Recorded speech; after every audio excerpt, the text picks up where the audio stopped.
আসসালামু আলাইকুম।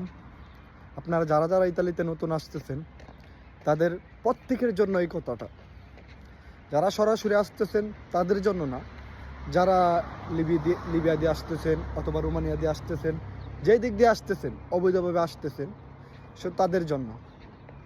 আপনারা হয়তো জানেন অনেকে কুস্তরার সামনে বসে থেকে রাত পার করে অথবা অনেকভাবে কাগজ নিতেছে, ফিঙ্গার দিতেছে, মামলা করতেছে। কাগজ নিতেছে, এটাই হয়ে গেল না, কাগজ নিলেই হয়ে গেল না। এরপরে অনেক কাজ আছে যেটা আসলে বোঝা যায়। অনেকে মামলা দিতেছে, কমিশন সাথে সাথে কমিশন আসতেছে, তাদেরকে কমিশন পজিটিভ ধরাই দিতেছে।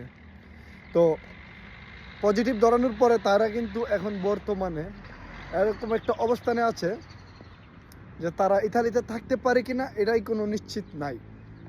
কারণ তাদেরকে সম্ভবত ইতালিয়ান সরকার কথাবার্তা চলতেছে, এখনও শিওর হয় নাই যে আলবানিয়া পাঠিয়ে দেবে। তো পাঠিয়ে দিলে তাদের কমিশনের উপর ডিপেন্ড করবে। তাই আপনাদেরকে বলি, যারা যারা আসবেন প্রত্যেকে আসার পরে প্রথম কাজ হচ্ছে যে একটা ভালো একটা উকিল ধরবেন, উকিলের মাধ্যমে কুস্তুরায় যাবেন, ফিঙ্গার দিবেন।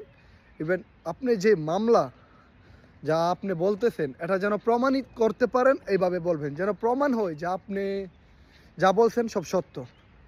তাহলে আপনাদের কাগজপত্র হয়ে যাবে, নাই তো অনেক সমস্যায় পড়তে পারেন। ধন্যবাদ।